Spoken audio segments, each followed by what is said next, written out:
السلام علیکم ورحمۃ اللہ وبرکاتہ۔ اللہم صلی علی محمد وعلی آل محمد کما صلیت علی ابراہیم وعلی آل ابراہیم انک حمید مجید۔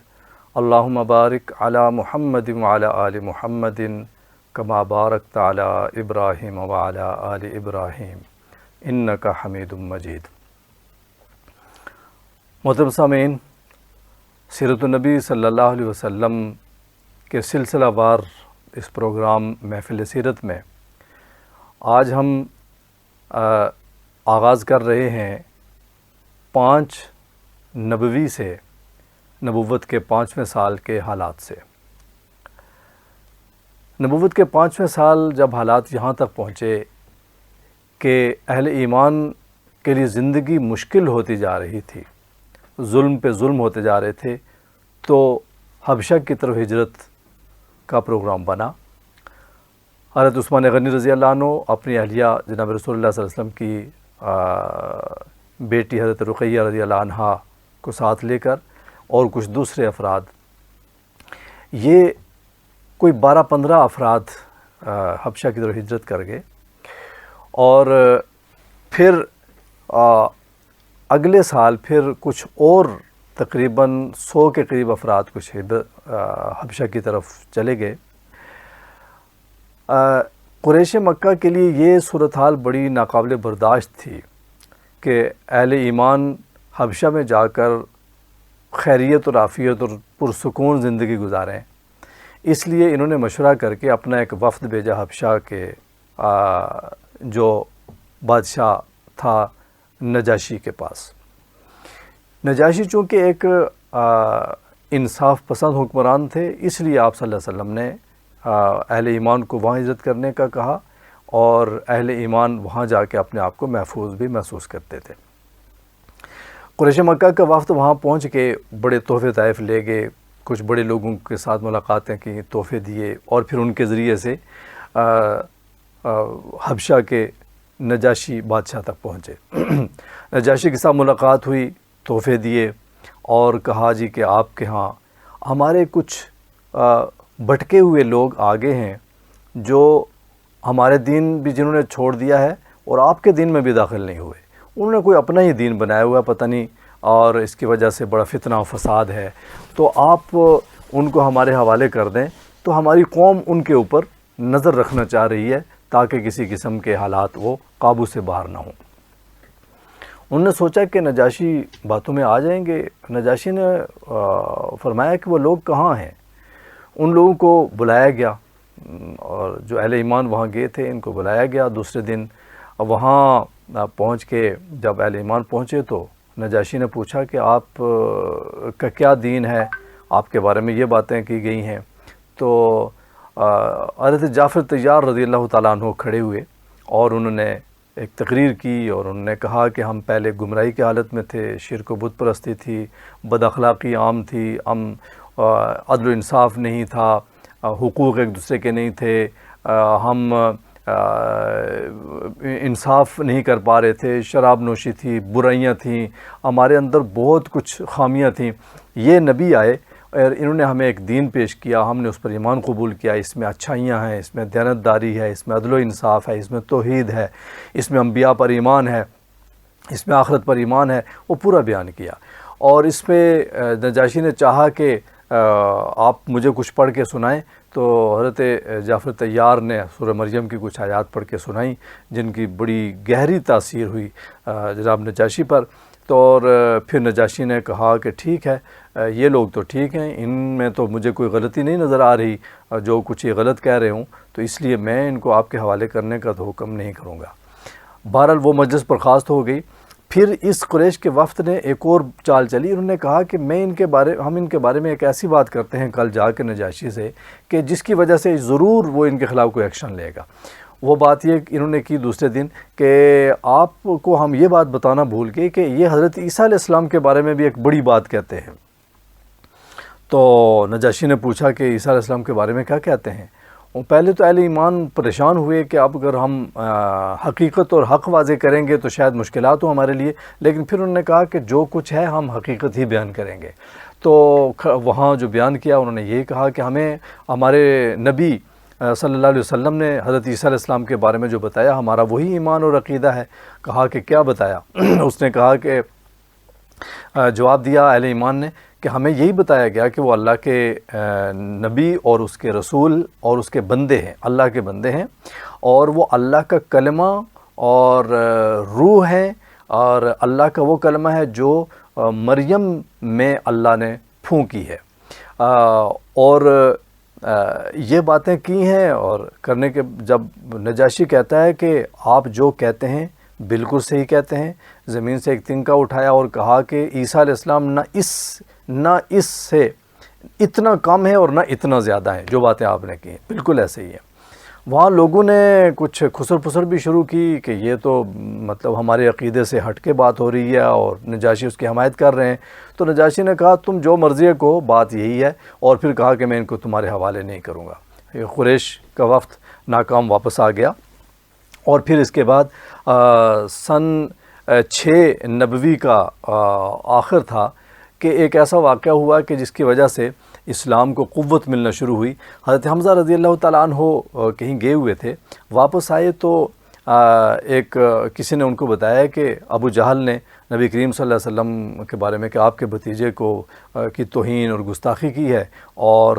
ان کو ایک غالباً پتھر مارا، اور ایک آپ صلی اللہ علیہ وسلم کو چوٹ آئی ہے، آپ لہو لہان ہوئے ہیں۔ حضرت حمزہ نے جب یہ سنا تو اس وقت تک اسلام قبول نہیں کیا ہوا تھا، آپ اپنے باپ دادا کے دین کو اس سے صحیح سمجھتے تھے، لیکن یہ سنا تو فوراً طیش میں آگے گئے، جا کے دیکھا تو حرم میں تھا ابو جہل کو جا کر آپ نے پکڑا، اور اس کو پکڑ کے غصہ اور برا بلا کی باتیں کی، اور فرمایا کہ تم نے میرے بھتیجے کو تم برا بلا کہتے ہو، تم نے گالیاں دی میرے بھتیجے کو، اور پھر ابو جہل کو مارا، اور ابو جہل کو بھی چوٹ آئی، اس کو بھی خون نکلا۔ تو لوگ بیچ میں آ گئے، تو ابو جہل نے پھر لوگوں کو روک دیا، اور نے کہا کہ تم نہیں جانتے میں نے اس کے بھتیجے کو بہت برا بلا کہا۔ بہرحال یہ باتیں ہوئیں، اور حضرت حمزہ فرمانے لگے، ابو جہل کو کہنے لگے کہ میں تو اپنے بھتیجے کے دین کو حق مانتا ہوں، میں تو اس کو صحیح مانتا ہوں۔ یہ بات انہوں نے ایک اپنی عصبیت اور اس غیرت کی وجہ سے کی کہ جو اپنے بھتیجے کے ساتھ زیادتی ہوئی تھی، لیکن آپ کے اللہ رب العزت نے اس بات کے بعد آپ کا سینہ کھول دیا، اور اسلام آپ کے دل میں داخل ہو گیا، اور آپ نے اسلام قبول کر لیا۔ حضرت حمزہ رضی اللہ تعالیٰ عنہ بہت بہادر اور نڈر اور ایک ایسے فرد تھے کہ جس کی وجہ سے دین اسلام کو قوت ملی۔ اور اس کے بعد پھر یہ ہوا کہ کچھ ہی دن گزرے تو جناب نبی کریم صلی اللہ علیہ وسلم نے دعائیں فرمائی تھیں۔ ایک دعا فرمائی کہ یا اللہ آپ ابو جہل یا عمر ابن خطاب ان دونوں میں سے جو آپ کو پسند ہو، یا اللہ ان دونوں میں سے کسی ایک کے ذریعے اسلام کو آپ قوت و طاقت بخشیں۔ کچھ چند دن گزرے حضرت حمزہ رضی اللہ عنہ کے اسلام قبول کرنے کے بعد کہ حضرت عمر رضی اللہ عنہ کے اسلام قبول کرنے کا واقعہ پیش آیا۔ حضرت عمر رضی اللہ عنہ تشریف لائے، آپ نے اسلام قبول کرنے کا وہ ایک واقعہ تفصیلی کہ آپ گھر سے نکلتے ہیں تو آپ نکلتے تو کسی اور ارادے سے ہیں، نبی کریم صلی اللہ علیہ وسلم کو نعوذ باللہ ختم کرنے کے ارادے سے نکلتے ہیں تلوار لے کر، لیکن راستے میں پتہ چلتا ہے بہن اسلام قبول کر لیا ہے، بہن نے اور بہنوئی نے۔ آپ جا کے بہن کو مارتے ہیں، بہنوئی کو مارتے ہیں، اور لیکن بہن کی جرت اور استقامت کو دیکھ کر پھر خود ہتھیار ڈال دیتے ہیں اور کہتے ہیں کہ اچھا مجھے وہ کتاب دو جو تم پڑھتے ہو۔ اور پھر بہن کہتی ہے کہ آپ ناپاک ہیں، آپ پہلے غسل کر کے پاک ہو کر آئیں پھر میں آپ کو دوں گی۔ آپ پھر حضرت عمر رضی اللہ عنہ غسل کر کے آتے ہیں، اور قرآن کی جو آیات جس چیز پہ لکھی ہوتی ہیں وہ بہن آپ کو دیتی ہے، آپ پڑھتے ہیں، آپ کے دل میں اسلام اتر جاتا ہے۔ آپ پھر وہاں سے نبی کریم صلی اللہ علیہ وسلم کے مجلس میں جاتے ہیں اور جا کے اسلام قبول کر لیتے ہیں۔ اور پھر وہاں سے جب نکلتے ہیں تو ابو جہل کے گھر چلے جاتے ہیں، اور جا کے ابو جہل کے گھر کے دستک دیتے ہیں، اور دے کر جب ابو جہل باہر آتا ہے تو خوشی سے استقبال کرنے کی کوشش کرتا ہے۔ تو عمر فرماتے ہیں کہ میں تمہیں ایک ایسی بات بتانے آیا ہوں کہ تم نے اس سے پہلے نہیں سنی ہوگی، اور وہ بات یہ کہ میں نے محمد کے دین قبول کر لیا ہے۔ میں گواہی دیتا ہوں اشہد ان لا الہ الا اللہ و اشہد ان محمد رسول اللہ۔ ابو جہل غصے میں آتا ہے، دروازہ بند کر دیتا ہے، اور پھر اور ملاقات نہیں کرتا۔ اب یہ ایسی صورتحال کی وجہ سے پھر قریش میں یہ بات، اب مشرکین میں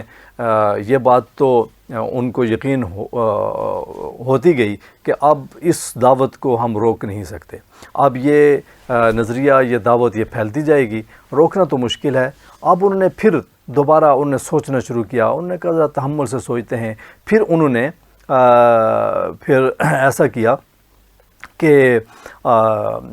ابو طالب کے ساتھ پھر مذاکرات کرنے لگے۔ ابو طالب کو کہا کہ آپ کا یہ بھتیجا اس انداز سے ہمارے درمیان یہ صورتحال بنی ہوئی ہے، آپ اس کی حمایت سے ہٹ جائیں، ہم جانیں اور یہ جانیں۔ ابو طالب کہتے ہیں کہ میں حمایت سے تو نہیں ہٹ سکتا، اور پھر مختلف مواقع پر یہ مذاکرات ہوتے ہیں اور یہ آپ ملتے ہیں قریش کے وفد۔ ایک مرتبہ یہ بھی کہا جاتا ہے کہ جناب نبی کریم صلی اللہ علیہ وسلم کو یہ کہا جاتا ہے، قریش کا ایک وفد آ کر، معزز لوگ آ کر کہتے ہیں کہ دیکھیں آپ بڑے قابل انسان ہیں، بڑے معزز آدمی ہیں، آپ ہمارے قبیلے کے ایک قابل احترام فرد ہیں، آپ جو کچھ کر رہے ہیں اب ہماری سمجھ میں آنے والی یہ بات نہیں ہے، اور اگر دیکھیں اگر آپ کو کوئی بیماری ہے تو ہم اس کے علاج کروانے کے لیے تیار ہیں۔ اور پھر یہ کہا کہ اگر آپ دیکھیں، آپ یہ چاہتے ہیں کہ آپ کی ایک اتھارٹی کو تسلیم کیا جائے تو پھر ہم اس کے لیے تیار ہیں، آپ ہمارے قوم کے سردار بن جائیں۔ آپ اگر کوئی اچھا کوئی رشتہ کی تلاش میں ہیں، آپ بہت کسی اچھی بڑی اور خوبصورت خاتون کے ساتھ، بڑی مالدار خاتون اور خوبصورت خاتون کے ساتھ شادی کرنا چاہتے ہیں تو وہ ہم انتظام کر سکتے ہیں۔ آپ اگر کوئی مال و دولت چاہتے ہیں تو ہم آپ کے لیے مال و دولت جمع کر دیں گے، لیکن آپ یہ چیزیں چھوڑ دیں۔ آپ صلی اللہ علیہ وسلم نے فرمایا کہ اگر میرے ایک ہاتھ میں اگر سورج اور دوسرے ہاتھ میں اگر چاند دے دو پھر بھی میں اپنی اس دعوت سے باز آنے والا نہیں۔ اور پھر اس کے بعد جب قریش سمجھتے ہیں کہ ہم تو اب کچھ نہیں کر سکتے، اور ابو طالب کی وجہ سے پھر ہم کوئی انتہائی قدم بھی نہیں اٹھا سکتے، تو پھر قریش کے سارے خاندان، سارے لوگوں نے، مشرکین نے جمع ہو کے ایک یہ معاہدہ کیا کہ اب ہم ان کے ساتھ بائیکاٹ کرتے ہیں، اور بائیکاٹ کا اور سوشل بائیکاٹ، ہم ان کے ساتھ نہ کچھ لین دین کریں گے، نہ رشتے کا لین دین کریں گے، نہ مالی لین دین، کاروبار، کچھ بھی نہیں، اور تاکہ یہ اپنی موت خود مر جائیں۔ اور ایک معاہدہ کیا کر کے اور بیت اللہ میں لٹکا دیا۔ اور پھر اس صورت میں بھی ابو طالب اپنے بھتیجے کے ساتھ ہوتے ہیں، اور جناب رسول اللہ صلی اللہ علیہ وسلم اور قریش کا اور اہل ایمان جتنے بھی ہوتے ہیں سارے کے سارے شیب ابی طالب میں آپ جا کے محصور ہو جاتے ہیں۔ شیب ابی طالب میں یہ سن 7 نبوی کی بات ہے، اور پھر اس سے لے کے 3 سال تک شیب ابی طالب میں گھاٹی میں محصور ہو جاتے ہیں، اور اس وقت پھر ایک ایسی کیفیت پیدا ہوتی ہے، ایسی صورتحال سے دوچار ہو جاتے ہیں کہ کھانے پینے کے لیے کچھ نہیں رہتا، لین دین نہیں ہو سکتا۔ مکہ میں جو تجارتی قافلے آتے تو یہ قریش اور یہ دشمنان اسلام یہ خود ان سے مال سارا خرید لیتے تاکہ مسلمان نہ خرید سکیں۔ کچھ ایسے درد دل رکھنے والے تھے جو خفیہ طریقے سے کچھ نہ کچھ پہنچانے کی، رات کے وقت اندھیرے میں خفیہ طریقے سے پہنچانے کی کوشش کرتے، لیکن وہ کتنا ہوتا تھا۔ اہل ایمان جانوروں کے سوکھے چمڑے کھانے پہ مجبور ہو گئے، گھاس کھانے پہ مجبور ہو گئے۔ آپ اس حد تک ہو گیا کہ ایک قحط کی اور اس تنگی کی، اس افلاس کی صورتحال سے دوچار ہو گئے، زندگیاں خطرے میں پڑ گئیں۔ اور پھر ایسے میں کچھ لوگوں کو رحم آیا، اور رحم آنے کی وجہ سے یہ باتیں بھی ہونے لگیں کہ کیا ہم لوگ ہیں، ہم تو اپنے گھروں میں سکون سے رہ رہے ہیں اور ان کی حالت دیکھو کیا ہے۔ اور اس انداز سے باتیں کرتے کرتے یہ بات بھی پھیلنی شروع ہو گئی کہ اس معاہدے سے کئی لوگ راضی نہیں ہیں۔ شروع سے بھی کئی لوگ راضی نہیں تھے، لیکن دباؤ کی وجہ سے، پریشر کی وجہ سے کچھ لوگ ساتھ ہو گئے۔ اور پھر 3 سال جب ہوئے، سن 10 نبوی کی بات ہے، اس وقت آپ صلی اللہ علیہ وسلم نے ایک مرتبہ اپنے چچا ابو طالب کو فرمایا کہ ایسا ہے کہ آپ مجھے یہ بتایا گیا ہے کہ جو معاہدہ قریش نے لٹکایا ہوا تھا بیت اللہ میں، اس کے اوپر دیمک آ گئی، کیڑے آ گئے تو اس کو کھا کے راکھ کر دیا، ختم کر دیا، اور وہ اب نہیں رہا۔ قریش نے اس حد تک سخت معاہدہ کیا ہوا تھا کہ ہم بنی ہاشم کے ساتھ کوئی مذاکرات نہیں کریں گے، ان سے کوئی معاملہ نہیں کریں گے، اور جب تک یہ نبی صلی اللہ علیہ وسلم حضرت محمد کو ہمارے حوالے نہیں کر دیتے اس وقت تک ہم ان کے ساتھ کوئی بات نہیں کریں، ہماری ایک ہی شرط ہے کہ محمد کو ہمارے حوالے کر دو۔ تو لیکن جب تک یہ معاہدہ باقی ہے، اب معاہدہ باقی نہیں رہا۔ ابو طالب آئے بیت اللہ میں آ کے قریش کو کہا کہ میرے بھتیجے نے یہ بتایا ہے کہ یہ معاہدہ ختم ہو گیا، چونکہ معاہدے کو دیمک نے کھا لیا ہے، اگر میرا بھتیجا ٹھیک کہتا ہے اور سچ کہتا ہے تو پھر تم لوگ ہمارے اوپر اب ظلم نہیں جاری رکھ سکتے، تمہیں چھوڑنا ہوگا یہ، اور اگر میرا بھتیجا غلط کہتا ہے، اس کا کہنا جھوٹ ہے، تو پھر دیکھ لو معاہدے کو، اگر واقعتاً ابھی ہے اس طریقے سے اور کھایا ہوا نہیں ہے تو پھر میں تمہارے اور اپنے بھتیجے کے درمیان سے نکل جاتا ہوں۔ قریش نے جا کے دیکھا، مشرکین نے بیت اللہ میں جو معاہدہ انہوں نے لٹکایا ہوا تھا وہ واقعتاً سوائے اس کے بسمک اللہم، اللہ کے نام کے جو بسم اللہ لکھا ہوا تھا وہ باقی تھا، اللہ کے نام کے علاوہ باقی سب کچھ مٹ چکا تھا۔ تو پھر جو شیب ابی طالب میں کہ یہ جو ایک محصوری تھی یہ ختم ہو گئی، تمام افراد واپس آ گئے، شہر میں آ گئے، اور اس کے بعد پھر ابو طالب کو خطرہ تھا، اور شیب ابی طالب میں ہونے کے باوجود بھی خطرہ تھا۔ رات کو ابو طالب نبی کریم صلی اللہ علیہ وسلم کا بستر بعض اوقات بدل دیتے تھے، رات کو سب کو سلاتے تھے، سلا کر بیچ میں پھر رات کے وقت میں کسی وقت آپ صلی اللہ علیہ وسلم کو اٹھا کے اپنے کسی بھتیجے کے بستر پہ بھیج دیتے تھے، اور یہ اس حد تک